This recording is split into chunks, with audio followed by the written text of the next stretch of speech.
19/1/2021 प्रातः मुरली ओम शांति बाप दादा मधुबन।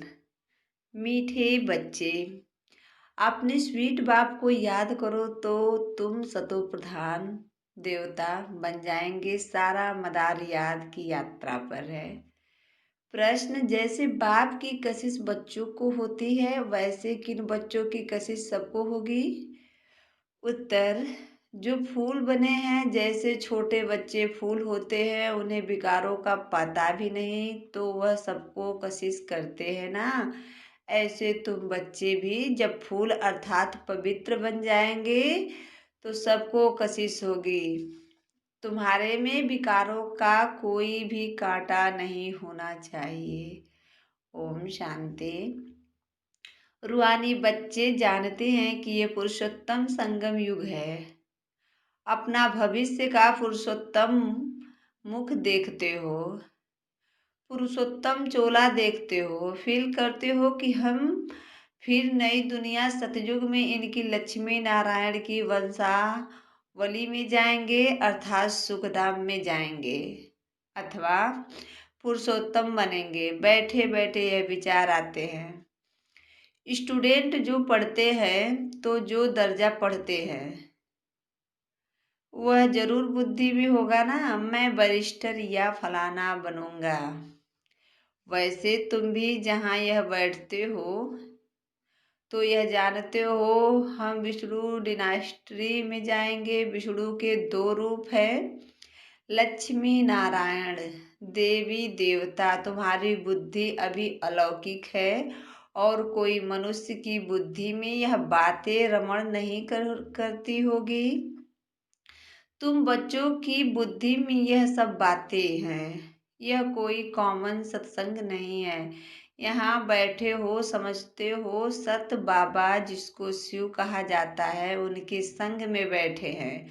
शिव बाबा ही रचता है, वही रचना के आदि मध्य अंत को जानते हैं और यह नॉलेज देते हैं कि जैसे कि कल की बात सुनाते हैं। यहाँ बैठे हो तो यह तो याद होगा ना कि हम आए हैं रिज्यूनेट होने अर्थात यह शरीर बदल देवता शरीर लेने। आत्मा कहती है हमारा यह तमो प्रधान पुराना शरीर है, इसे बदलकर ऐसा लक्ष्मी नारायण बनने का है। एम एब्जेक्ट कितनी श्रेष्ठ है। पढ़ाने वाला टीचर जरूर पढ़ने वाले स्टूडेंट से होशियार होगा ना। पढ़ाते हैं, अच्छे कर्म सिखलाते हैं तो जरूर ऊंच होगा ना। तुम जानते हो हमको सबसे ऊंचते ऊंच भगवान पढ़ाते हैं। भविष्य में हम सो देवता बनेंगे। हम तो पढ़ते हैं सो भविष्य नई दुनिया के लिए और कोई नई दुनिया का पता भी नहीं है। तुम्हारी बुद्धि में अब आता है यह लक्ष्मी नारायण नई दुनिया के मालिक थे तो जरूर फिर रिपीट होगा। तो बाप समझाते हैं तुमको पढ़ाकर मनुष्य से देवता बनाता हूँ। देवताओं में भी जरूर नवंबरवार होंगे। दैविक राजधानी होती है ना। तुम्हारा सारा दिन यही ख्यालात चलता रहेगा कि हम आत्मा हैं। हमारी आत्मा तो बहुत पवित्र थी सो अब पावन बनने के लिए पावन बाप को याद करती है। याद का अर्थ भी समझना है। आत्मा याद करती है अपने स्वीट बाप को। बाप खुद कहते हैं बच्चे मुझे याद करने से तुम सतो प्रधान देवता बन जाएंगे। सारा मदार याद की यात्रा पर है। बाप जरूर पूछेंगे ना बच्चे कितना समय याद करते हो। याद करने में ही माया की लड़ाई होती है। तुम खुद समझते हो यह यात्रा नहीं परंतु जैसे कि लड़ाई है।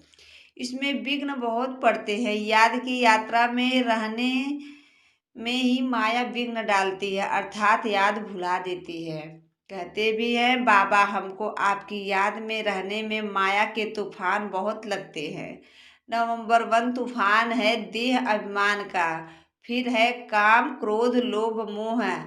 आज काम का तूफान है, कल क्रोध का तूफान लोभ का तूफान आया। आज हमारी अवस्था अच्छी रही, कोई भी तूफान नहीं आया। याद की यात्रा में सारा दिन रहे, बड़ी खुशी थी। बाबा को बहुत याद किया, याद में प्रेम के आंसू बहते रहते हैं। बाप की याद में रहने से तुम मीठे बन जाएंगे। तुम बच्चे यह भी समझते हो कि हम माया से हार खाते खाते कहाँ तक आकर पहुँचे हैं। बच्चे हिसाब निकालते हैं, कल्प में कितने मास कितने दिन हैं, बुद्धि में आता है ना। अगर कोई कहे लाखों वर्ष आयु है तो फिर कोई हिसाब थोड़े ही कर सके। बाप कहते हैं यह सृष्टि का चक्र फिरता रहता है, इस सारे चक्र में हम कितने जन्म लेते हैं, कैसे डिरास्ट्री में जाते हैं, यह तो जानते हो ना। यह बिल्कुल नई बातें, नई नॉलेज है, नई दुनिया के लिए। नई दुनिया स्वर्ग को कहा जाता है। तुम कहेंगे हम अभी मनुष्य हैं, देवता बन रहे हैं। देवता पद है ऊंच। तुम बच्चे जानते हो हम सबसे न्यारी नॉलेज ले रहे हैं। हमको पढ़ाने वाला बिल्कुल न्यारा विचित्र है। उनको यह आकार चित्र नहीं है, वह है निराकार। तो ड्रामा में देखो कैसा अच्छा पार्ट रखा हुआ है। बाप पढ़ाए कैसे तो खुद बतलाते हैं, मैं फलाने तन में आता हूँ। कितना किस तन में आता हूँ वह भी बताते हैं। मनुष्य मूझते हैं क्या एक ही तन में आएगा, परंतु यह तो ड्रामा है ना, इसमें चेंज हो नहीं सकता। यह बातें तुम ही सुनते हो और धारण करते हो और सुनाते हो। कैसे हमको शिव बाबा पढ़ाते, हम फिर और आत्माओं को पढ़ाते हैं। पढ़ती आत्मा है, आत्मा ही सीखती है, सिखलाती है। आत्मा मोस्ट वैल्यूबल है। आत्मा अविनाशी है, अमर है, सिर्फ शरीर खत्म होता है। हम आत्माएं अपने परम पिता परमात्मा से नॉलेज ले रही हैं, रचयिता और रचना के आदि मध्य अंत 84 जन्मों की नॉलेज ले रहे हैं। नॉलेज कौन लेते हैं? आत्मा। आत्मा अविनाशी है, मोह भी रखना चाहिए अविनाशी चीज में न कि विनाशी चीज में। इतना समय तुम विनाशी शरीर में मोह रखते हो आए हो, अभी समझते हो हम आत्मा हैं, शरीर का भान छोड़ना है। कोई कोई बच्चे लिखते भी है, मुझ आत्मा ने यह काम किया, मुझ आत्मा ने आज यह भाषण किया, मुझ आत्मा ने आज बहुत बाबा को याद किया। वह है सुप्रीम आत्मा, नॉलेजफुल। तुम बच्चों को कितनी नॉलेज देते हैं, मूल वतन सूक्ष्म वतन को तुम जानते हो। मनुष्यों की बुद्धि में तो कुछ भी नहीं है, तुम्हारी बुद्धि में है। रचता कौन? इस मनुष्य सृष्टि का क्रिएटर गाया जाता है तो जरूर कर्तव्य में आते हैं। तुम जानते हो और कोई मनुष्य नहीं जिसको आत्मा और परमात्मा बाप याद हो। बाप ही नॉलेज देते हैं कि अपने को आत्मा समझो। तुम अपने को शरीर समझ उल्टे लटके पड़े हो। आत्मा सत्यचित आनंद स्वरूप है। आत्मा की सबसे जास्ती महिमा है। एक बाप की आत्मा की कितनी महिमा है? वही दुख हरता सुख करता है। मच्छर आदि की तो महिमा नहीं करेंगे कि वह दुख हरता सुख करता है। ज्ञान का सागर है, नहीं यह बाप की महिमा है। तुम भी हर एक खुद दुख हरता सुख करता हो, क्योंकि उस बाप के बच्चे हो ना, जो सबका दुख हर कर और सुख देते हैं, सो भी आधा कल्प के लिए। यो नॉलेज और कोई में है नहीं। नॉलेजफुल एक ही बाप है हमारे में, तो नॉलेज एक बाप को ही नहीं जानते तो बाकी फिर क्या नॉलेज होगी? अभी तुम फील करते हो हम पहले नॉलेज लेते थे, कुछ भी नहीं जानते थे। बेबी में, छोटे बच्चे में नॉलेज नहीं होती और कोई अवगुण भी नहीं होता, इसलिए उनको महात्मा कहा जाता है, क्योंकि पवित्र है। जितना छोटा बच्चा उतना नंबर वन फूल, बिल्कुल ही जैसे कर्मातीत अवस्था है। कर्म विकर्म को कुछ नहीं जानते, सिर्फ अपने को ही जानते हैं, वह फूल है। इसलिए सबको कशिश करते हैं। जैसे अब बाबा कशिश करते हैं बाप आए ही हैं तुम सबको फूल बनाने। तुम्हारे में कई बहुत खराब कांटे भी हैं, 5 विकार रूपी कांटे हैं ना। इस समय तुमको फूलों और कांटों का ज्ञान है।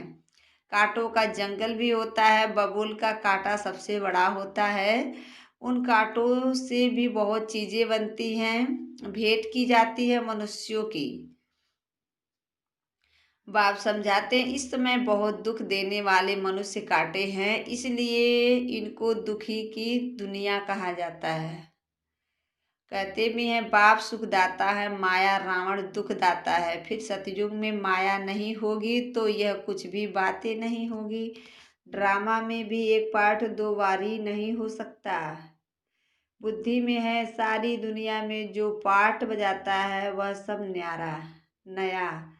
तुम विचार करो, सतयुग से लेकर यहाँ तक के दिन ही बदल जाते हैं, एक्टिविटी बदल जाती है। 5,000 वर्ष की पूरी एक्टिविटी का रिकॉर्ड आत्मा में भरा हुआ है, वह बदल नहीं सकता। हर आत्मा में अपना पार्ट भरा हुआ है, यह एक बात भी कोई समझ नहीं सकते। अभी आदि मध्य अंत को तुम जानते हो, यह स्कूल है ना। सृष्टि के आदि मध्य अंत को जानना है और फिर बाप को याद कर पवित्र बनने की पढ़ाई है। इनके पहले जानते थे क्या, हमको यह बनना है। बाप कितना क्लियर कर समझाते हैं। तुम पहले नंबर में यह थे, फिर तुम नीचे उतरते उतरते अब क्या बन गए हो। दुनिया को तो देखो क्या बन गई है, कितने ढेर मनुष्य हैं। इन लक्ष्मी नारायण की राजधानी का विचार करो, क्या होगा। यह जहाँ रहते होंगे वैसे हीरे जवाहरातों के महल होंगे। बुद्धि में आता है अभी हम स्वर्गवासी बन रहे हैं, वहाँ हम अपने मकान आदि बनाएंगे। ऐसे नहीं कि नीचे से द्वारिका निकल जाएंगे जैसे शास्त्रों में दिखाया है। शास्त्र नाम ही चला आता है और तो कोई नाम रख नहीं सकते। और किताब होते हैं पढ़ाई के लिए, दूसरे नाविल्स होते हैं। बाकी इनको पुस्तक अथवा शास्त्र कहते हैं, वह है पढ़ाई की किताब। शास्त्र पढ़ने वालों को भक्त कहा जाता है। भक्ति और ज्ञान दो चीजें हैं। अब वैराग्य किसका, भक्ति का या ज्ञान का। जरूर कहेंगे भक्ति का। अब तुमको ज्ञान मिल रहा है जिससे तुम इतना ऊंच बनते हो। अब बाप तुमको सुखदाई बनाते हैं। सुख धाम को ही स्वर्ग कहा जाता है। सुख धाम में तुम चलने वाले हो तो तुमको ही पढ़ाते हैं। यह ज्ञान भी तुम्हारी आत्मा लेती है। आत्मा का कोई धर्म नहीं है, वह तो आत्मा है।